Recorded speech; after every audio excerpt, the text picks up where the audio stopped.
Hello, beautiful. And what I want to know is, what is really good in your life today? This is Kia, and this is another episode of the Female Veterans Podcast. Today, I have the most amazing, strong, wonderful woman with me. It is an honor for me to consider her my friend. She is such a fighter. She served in the United States Army after 9/11, and her story is just, well, unbelievable. And it comes with a trigger warning, and I'm going to let her tell it to you. So I want to welcome you, Christina. Thank you so much for being willing to open up and be vulnerable and share your story here on the Female Veterans Podcast. Thank you, Kia. I appreciate you having me, and you are always looking beautiful and so smart and talented. Oh my God. Thank you so much. I'm embarrassed now. Okay, that caught me off guard. My first question for you is, what made you join the military? Well, I came from a long line of military members. On my mother's side, we had Navy, we had Marines. My grandfather fought in World War II. On my father's side was Army. So we can date our history all the way back to, World War II also, and Korea, Vietnam. So I was in New York when the trade towers fell. And, oh, goodness. I had a duty. I just couldn't just sit there and do nothing. Mm-hmm. So I left New York. I ended up in Kentucky, which is where I enlisted, actually. So that's why. So you had a family legacy, and you kind of felt honor bound to do something after 9/11, which I know so many people did. It's actually really beautiful. What was boot camp like for you? Well, that part was kind of fun until I started getting in trouble. So they tell you to pack stuff, but what they really do is just take your suitcase and just throw it into this locked room. I remember that. Yeah. And then I remember the drill instructor has said to us, if you are skinny, you're going to get muscle. And if you have even 1 ounce of fat, it will turn into muscle. And so we got smoked a lot. And so that was kind of fun, except for if you're the reason you're being smoked. So smoked means front back goes. It means sit-ups. It means push-ups. It means just whatever they can do to break you. We called it cycled. Getting beat. We got cycled or we got beat a lot in my company. I can imagine so. Pain is weakness leaving the body. Yeah. And those flutter kicks, they got me every single time. And they're hard. They are. Oh my gosh. So hard. I hated those. I really did. I hated them. So that's probably why my back's messed up. Think about that for a minute. Mm-hmm. So the first time I got in trouble, we were Fort Jackson. You had to conquer this tower. And I saluted an officer with the wrong hand. Oh my goodness, no. And she was a female, so she was with other officers, and she's like, get down on the rocks, on your knuckles, give me push-ups. Wow. And so I had knocked out 10. She's like, get up. Now, what hand do you salute with? I'm like, yes, ma'am. And that freaking hurt. So basic wasn't that bad. It was just learning how to get into a schedule and just pushing yourself to the max. And it wasn't that bad. And I didn't have a stress-free card, that stress-free card that they give out now. We didn't have that. Yeah, me neither. So the running, we ran as a company together. We qualified with our weapons, grenades. We did our overnight ruck march. And then towards the end of boot camp, we went on a camp for 3 days. And then, the next day, we were served steak and lobster at the chow hall for finishing basic training. Oh, that's so nice. I didn't get any lobster at boot camp or steak. I feel robbed right now. That's amazing. It's amazing. Yeah. Well, Army boot camp is a lot different than Navy boot camp, and I think it might be just a touch more difficult. So I'm not going to be that mad about it. So tell me what happened next. What happened after boot camp? Tell me about your military experience. Well, everything else was just a breeze, basically. Went to AIT up at Fort Lee. My MOS, which is Military Occupational Specialty, was a chef. So I was a 92 golf. I learned how to cook for mass quantities of people. Maintained the equipment in case I got deployed. Still had to do physical fitness standards. When we were halfway through that, we got weekend passes. So we would go off base. We would spend time together as a unit. And at some point, we had a man that had come to see people at our company. And he's like, who wants to do airborne school? And I'm like, heck yeah. So I signed up to do the training for it. The running, the pull-ups, all that you have to qualify.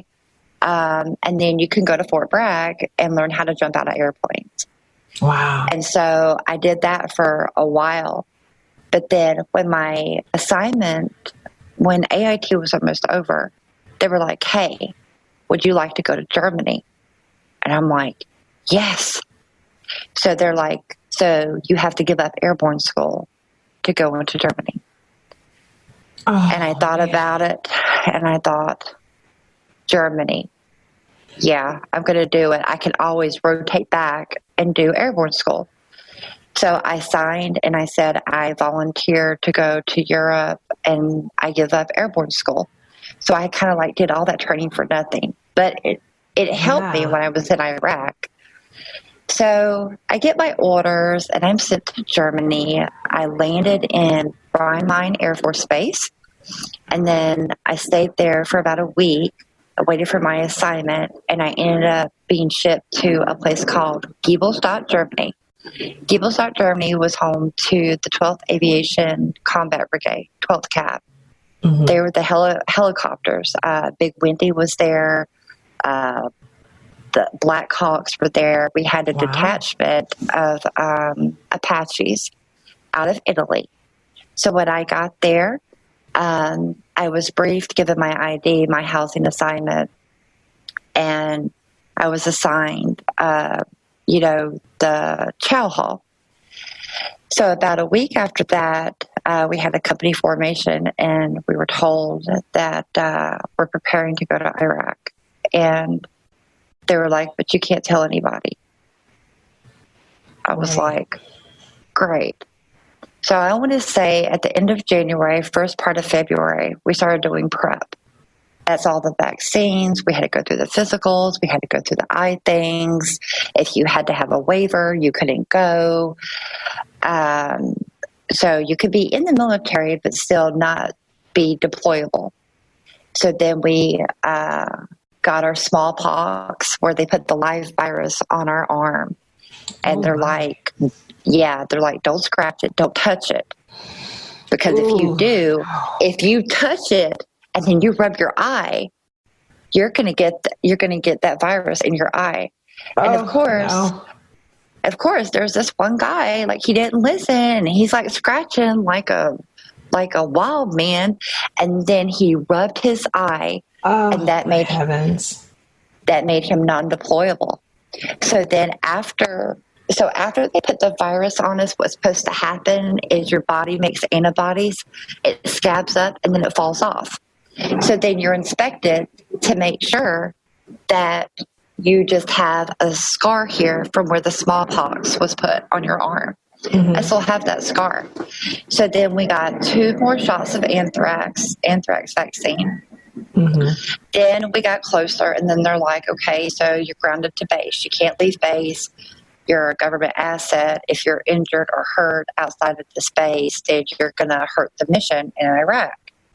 So for like 3 whole weeks, we were grounded to base. We had to get the containers ready. We were packing our stuff.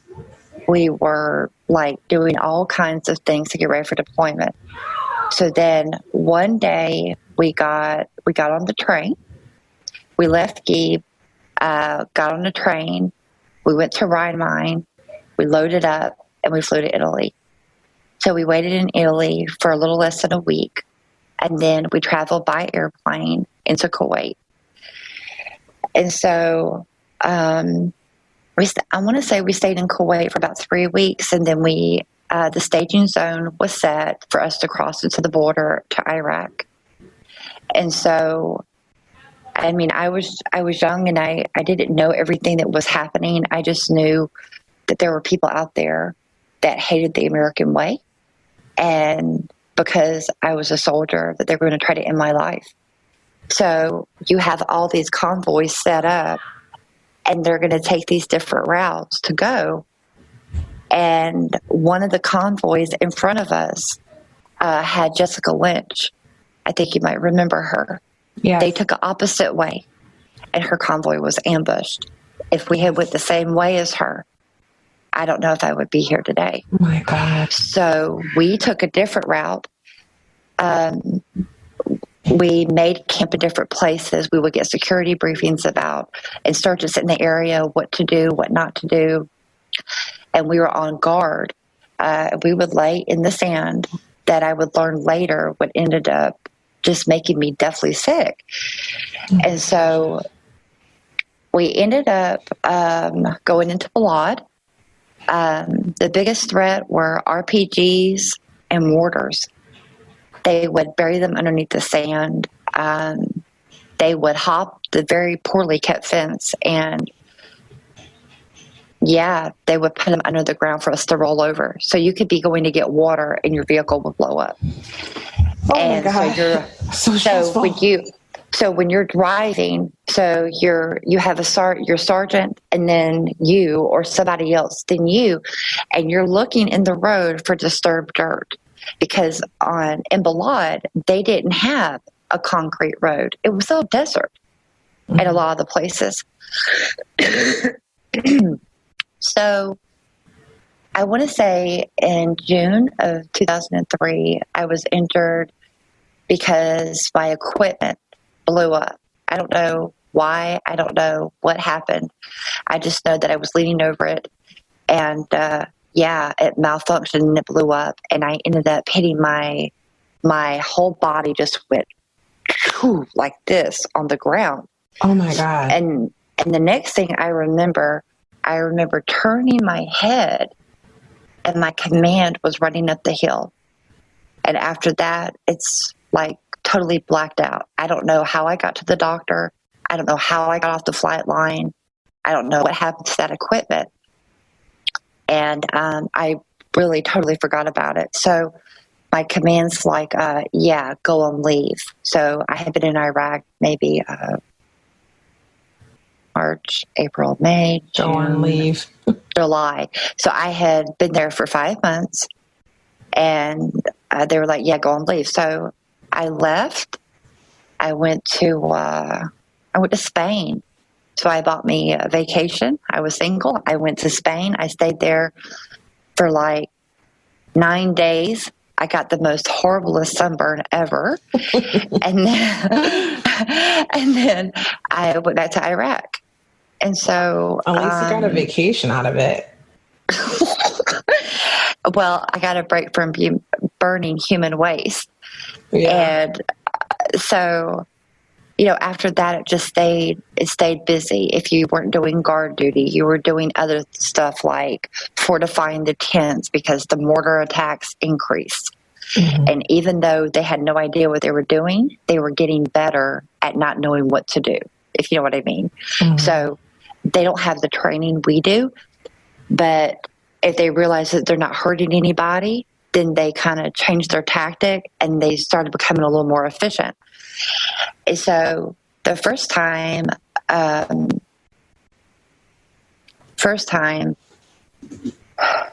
knew that we lost people in our unit, we were in Balad, and as you know, we have helicopters everywhere.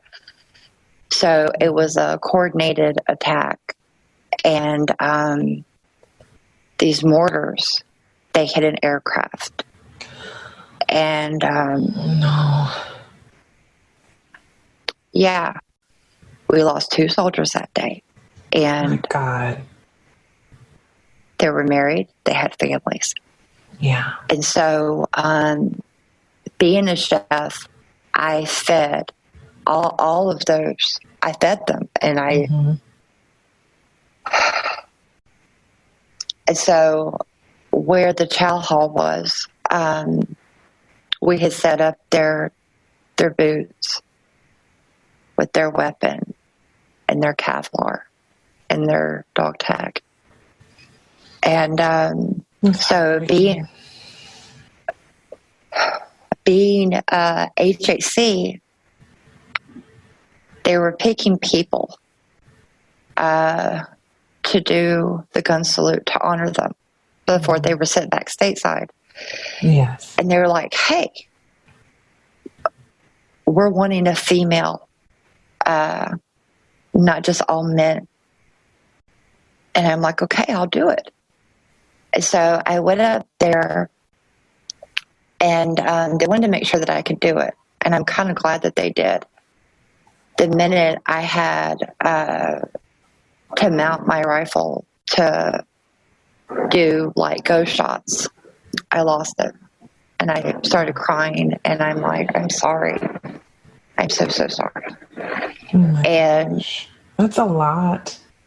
So, like, I was given the opportunity to make a statement for women, and the emotional toll of knowing that those men were in that aircraft and they're dead and they're not coming back and their bodies are blown to pieces.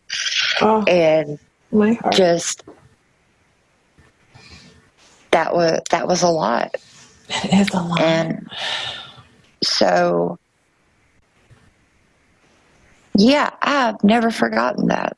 And who could? Yeah, so yeah. Really hard. Mm-hmm. So I think about them on Memorial Day.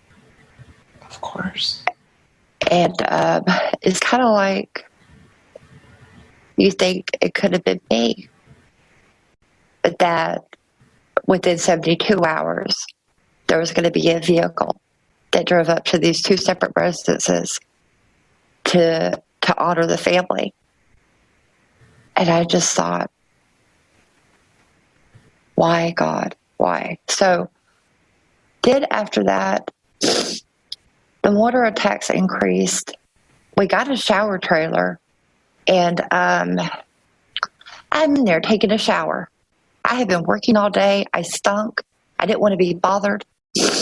And these idiots started firing mortars at the shower trailer. Oh, my God. And so the shower trailer started rocking. And I'm like, I didn't go to church, and I had a very filthy mouth. I don't even mind saying it. I did. I'm like, these blah, blah, blah, blah, blah. They're trying to kill me while I'm taking a shower. And so my first sergeant runs in, and he's like, everybody out, get to the hall. So I'm wrapping a towel around. I'm butt naked, flying across the freaking flight line, because these idiots don't appreciate the value of a bar of soap and some water, right? Lord, no. That is some craziness. I cannot even imagine. I mean, I can imagine because it happened, obviously, but that is so crazy. Like, but that's what's real. That's what happened. 100%, that's what you had to go through as a veteran, as a woman. Especially imagine running out of there half naked, having it. You have to think about your life before you have to think about your modesty, right? Exactly. It's crazy. So like after that, probably like less than three days after that, we're in our tent, we're minding our own business. And then here comes the freaking mortars again. And so, like, my commander, he's like, get your weapon, get your Kevlar, get to the hangar now. So the hangar are these things called the Haas. We call it the Haas. And we built it for the Iraqis in the 1980s during the Iraq-Iran war. Mm-hmm. So these things can withstand, they don't even, like, there's not even a nick on them. Mm-hmm. So you can drop a 500-pound bomb on it, and it does nothing. Oh, yeah. So the Haas is the safest place for us to be with mortars. And at that point, I want to say this is about September. I couldn't take it anymore. I started crying, and I'm trying to put my gear on. I'm trying to get my Kevlar on, and I ran. So you can't run up like this because if you do, then you could be in line of fire. So they taught us to run around the tent, through another tent, and go straight up. And I made it, but my legs were shaking. So I got on the inside of the Haas, and I just sat down. And my first sergeant, my commander, came up to me, and they're like, "Are you okay?" And I was crying. I'm like, "No, I'm not okay." So after it's so much, it's so abnormal. It's normal in the military, yes, but as a human being, it's so abnormal to be under that type of stress 24 hours a day with your life in danger, but have to perform and function normally. Yeah, it gets to a person.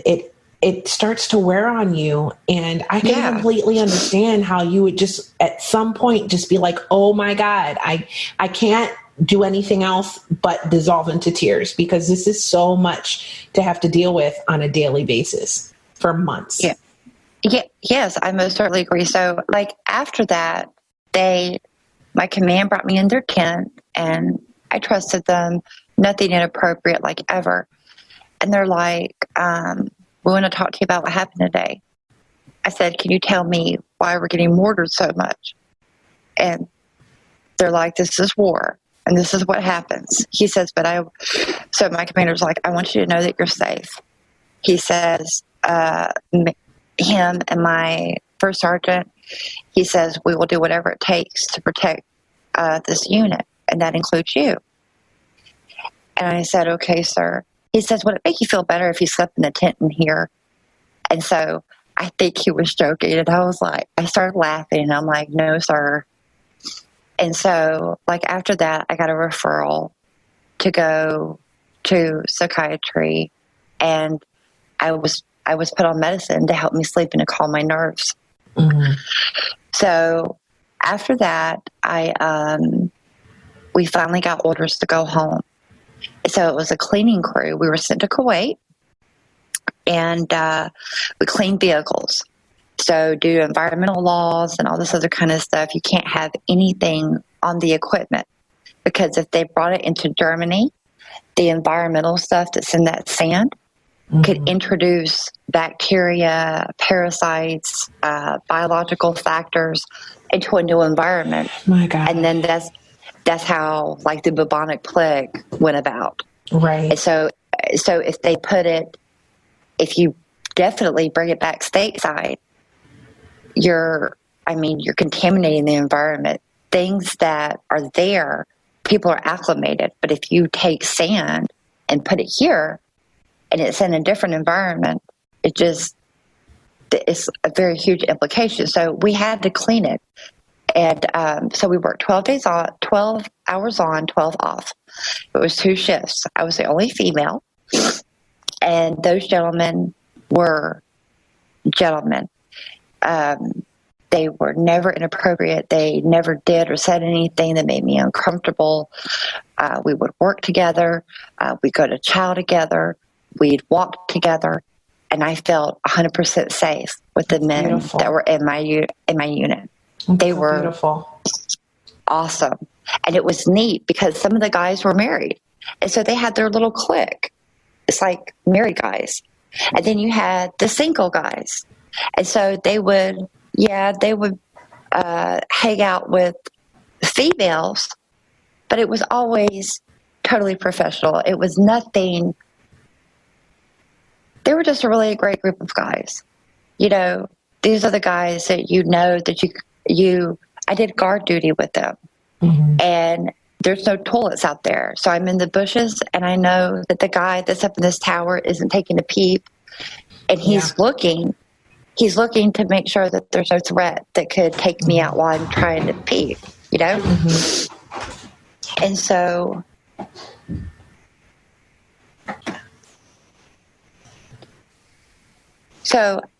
as we worked, you know, I just knew that I could trust them. And we were told by our cook. So we had acting command that came with us. Our real command was still downrange. Right. They were packing everything, cleaning everything, doing all of these things. And so they're like, you're all caught up. So we want to give you New Year's Eve, New Year's Day off. Wow, and that's I was great. Like, yeah. And so I had met a girl. And she's like, yeah, if you can get off, I'm going to a party. Would you like to come with me? And I thought, sure, why not? So even though we were off, we still had to tell our command where we were going. And I'm like, I'm invited to a party and I want to go. And so my sergeant, he's like, maybe you should just stay here tonight. So some bad things have been happening. And I asked him, I'm like, is that an order? And he's like, no, it's a suggestion. And I'm like, I'll be fine. He didn't allude to what bad things, though? He just said bad things have been happening. Yeah.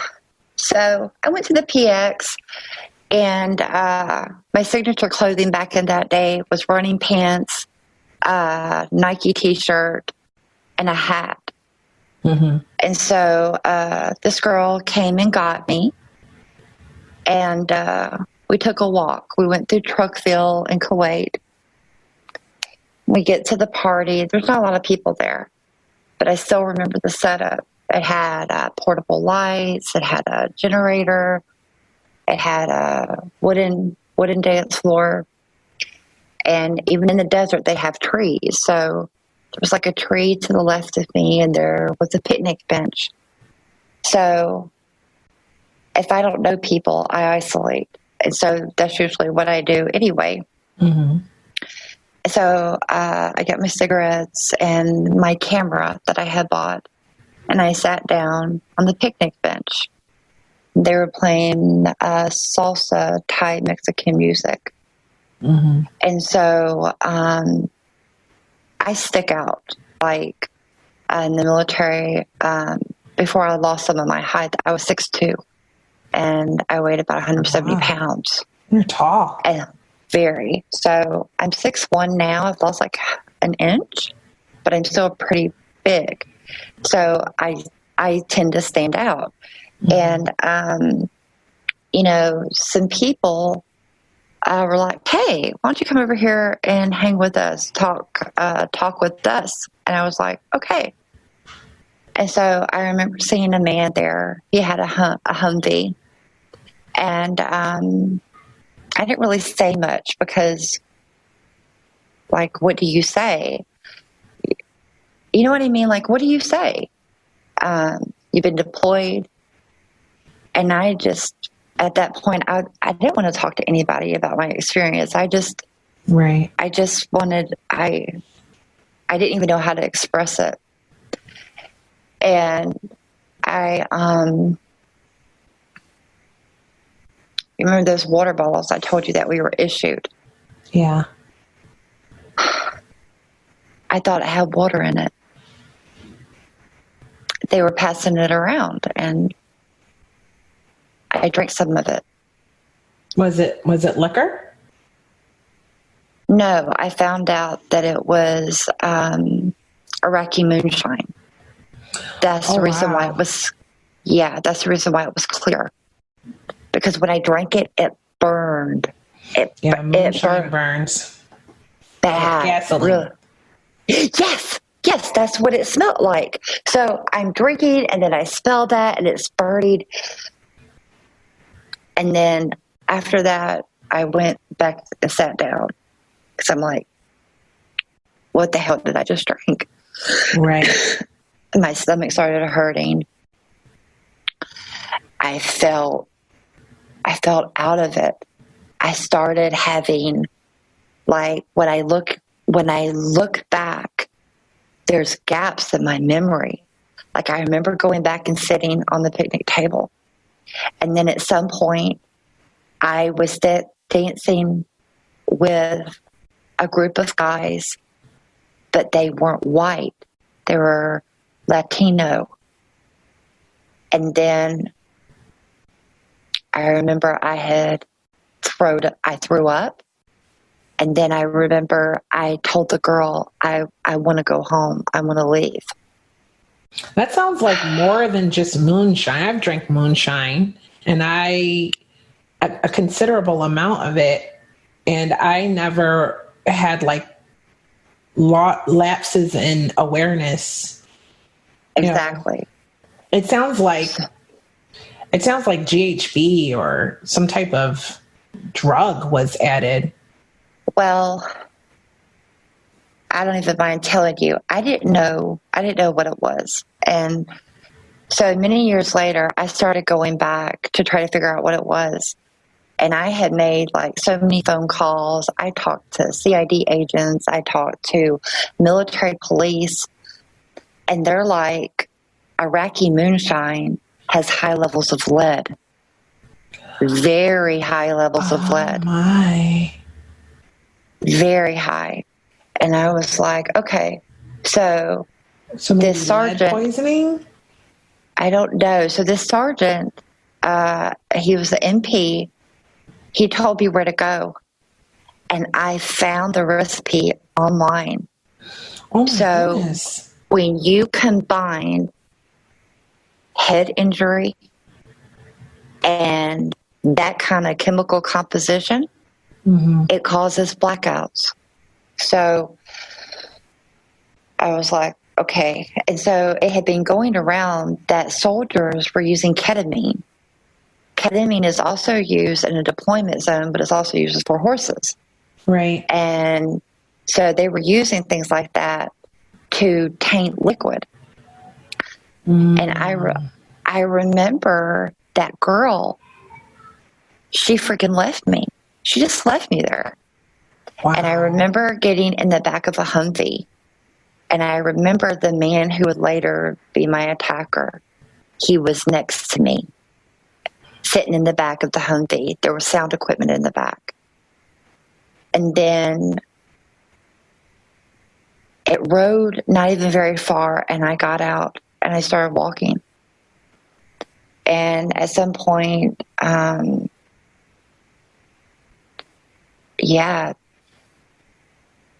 it was two of them. And they beat me, they raped me, and somehow from where the first attack point happened, I was brought into a tent. Oh my God. I don't even remember. I remember the first attack point. And then after that, it's like nothing. So I end up coming to, and I was in so much pain. My head, my shoulder, I felt like I had been in the ring with Rocky Balboa. I'm dead serious. I had never been in that kind of pain. Like, this was a new level of pain. I was naked, and there was a poncho over me. And then there was like a curtain up, like on the side. This soldier, he had his bunk, and then up against the wall was the shelf with a light. And my clothes were scattered through the floor. So I get up, and I'm trying to figure out, how did I end up in here? Put my clothes on, and then I go to the latrine, and when I peed, it burned so bad. Oh my God. And I'm trying to remember what happened. I go back into the tent, and one of the men who raped me asked me where I wanted to go. I did it. Were they the only two in the room at that point? No, there was 10. There were 10 people in the room when you woke up naked and had to get up and find your clothes while you were in excruciating pain. There were 10 people watching this happen.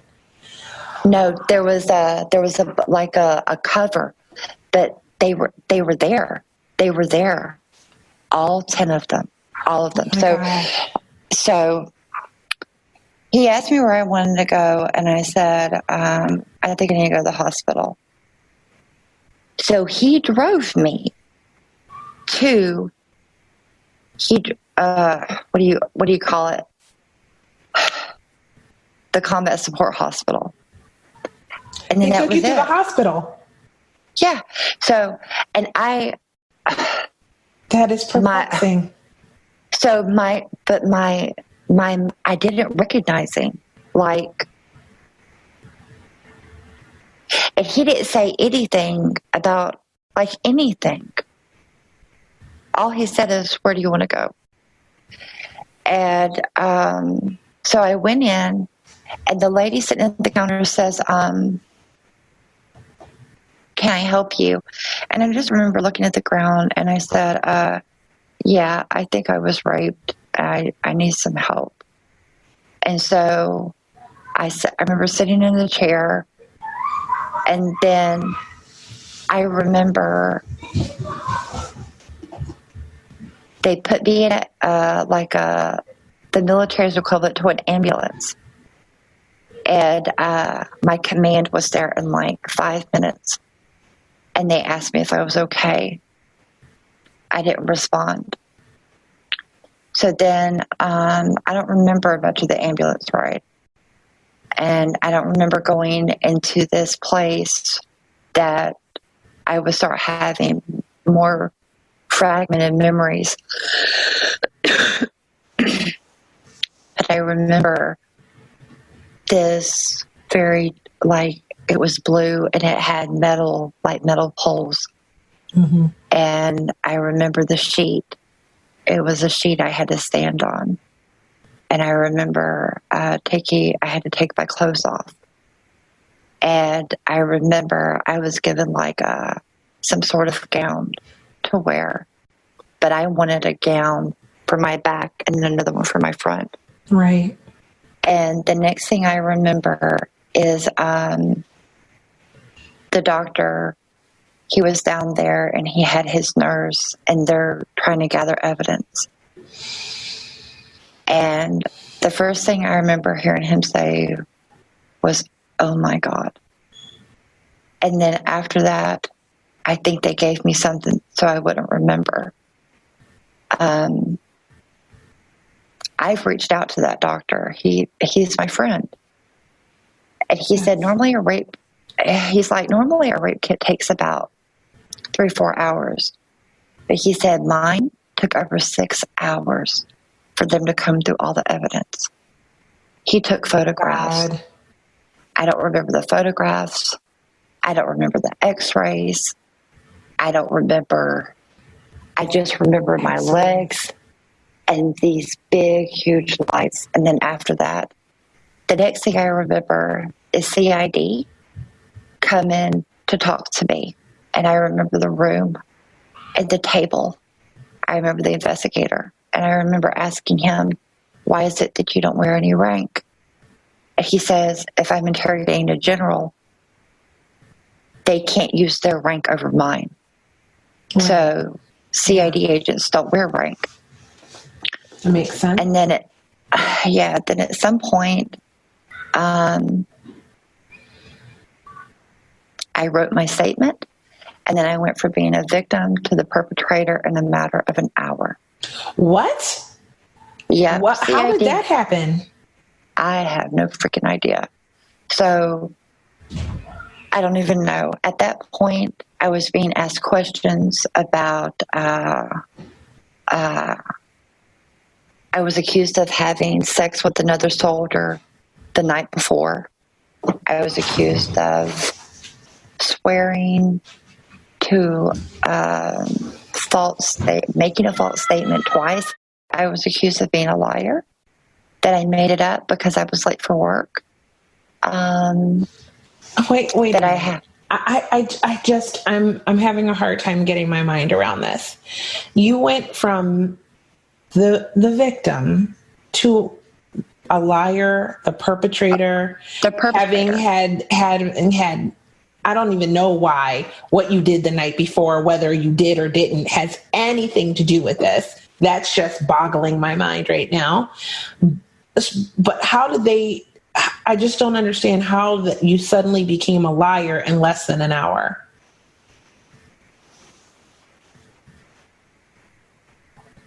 I don't know.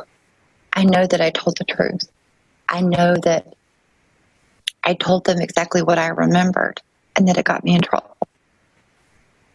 I know that I was single, and I know that the military is like a soap opera that never ends. There are so many rumors flying around. Mm-hmm. The man that I was accused of having sex with, number one, not my kind of guy, number one. Mm-hmm. Too short. And yeah, he was just too fat. I'm sorry. Mm-hmm. I'm 6'2". I'm blonde hair, blue eyes. I'm in shape. I could have any guy that I wanted. Why would I want some short, stubby looking guy like that? Right. When I was single and I was in the military, my type of guy, they were the infantry guys. They were the ones that were in shape.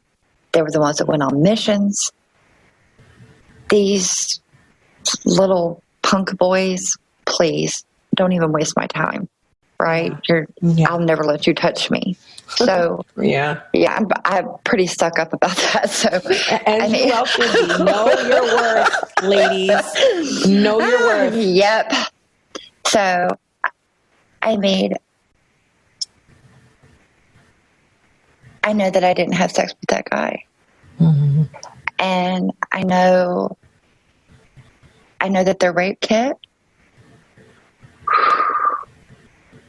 They measured, when they took the semen out, yeah. It didn't match the man that I was accused of having sex with the night before. Evidence. Yeah. So, wow. Yeah. And so I just remember sitting there. I had went through my rape kit, and then I was interrogated by CID for altogether 6 hours. Oh my God. And so that was incredibly traumatic. And I remember, after I wrote my statement, he asked me questions about how far I walked and which direction. Like, you're talking to me where I still have no sense of direction now. I couldn't tell you north, south, east, west. And I had to have a compass for that. And the maps of the military, they would have a drawing, and then they would say, okay, so this is your tent, this way is north.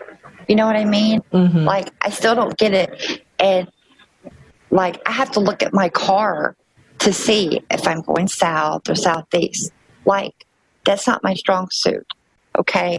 I just know the way that I walked, and I know these two men that I didn't even know, like, beat the crap out of me and held me down and raped me. Oh, my God.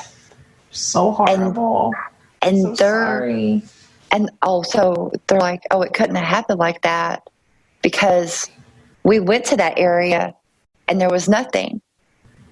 So I was like, okay, fine. What am I going to do? I didn't know about an attorney. I didn't know like anything. And this is in 2004. This is before restricted and unrestricted reporting. This is before the attorneys that they have for victims now. That I didn't have any of that. So it was like me against the United States Army. And my God. I remember CID, they took me to an area that was concealed. And it was like behind double doors. And there were these rooms, and it had soldiers in them, but these were like the elite. Like, you couldn't know that they're like these elite soldiers that are here. So CID stuck me at the very last room, and then behind me were these elite guys. And they're like, nobody's going to bother you. Nobody knows that you're here, not even your command. Because they looked at my statement, and they were going to try to find what happened. So I remember that I was in a bookstore doing some work, and my brigade level command sergeant major came to see me, and we were walking, and he said, if you ever need anything, he says, we will help you. If your command gives you a hard time, come tell us, and we'll take care of it. And I'm like, thank you, Sergeant Major. I appreciate your support. I mean, brigade sent the command sergeant major to come talk to me because they believed me. Why else would they send somebody that? Right. And so I had just discovered this in the last couple of weeks. If brigade didn't believe me, they would have thrown me to the dogs. They would have not even sent anybody there. So I remember after that, I was sent back to my unit. Yeah, I was sent back to my unit, and I was depressed. I wasn't eating. I didn't want to shower. I was scared. When I would walk, people would say, yeah, she was raped. Oh my God. They raped her. And so, like, my sergeant's like, you've got to take a shower. And I'm like, I'm scared.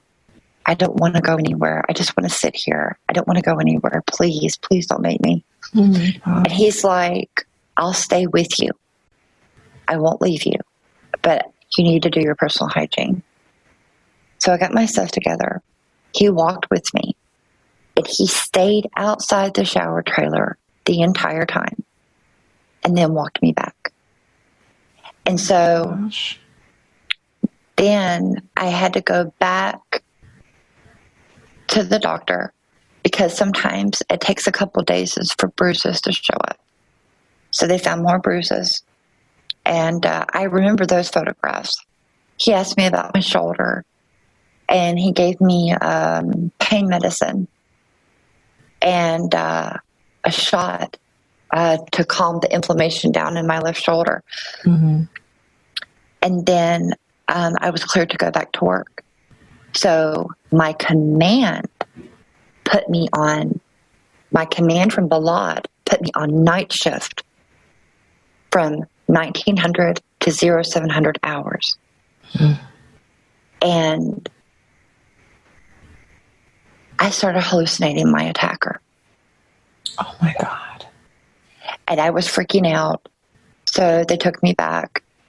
And so CID, because I gave them the names of the people that, like the girl who took me to the party.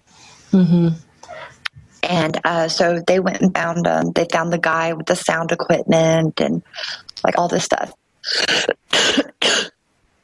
And so then I was going through my photos. I had taken photos. I think this is, the timestamp on them was before that clear liquid stuff. Mm-hmm. So as I started remembering more stuff, I remembered the man. Wow. And so I took it to CID. So CID identified him. And so they went after him. I think that this is a good point to wrap it up. We're going to have a part 2, another one, because this story is too big to fit into one episode. And the entire story needs to be heard. For those that feel alone, who've experienced a similar situation, and for those who just didn't know or didn't believe that something like this could happen. So stay tuned for the conclusion of Christina's story and find out what's going on now. I want to thank you so much for listening. Of course, for coming on this journey with me. I love you guys, and I'll talk to you next time.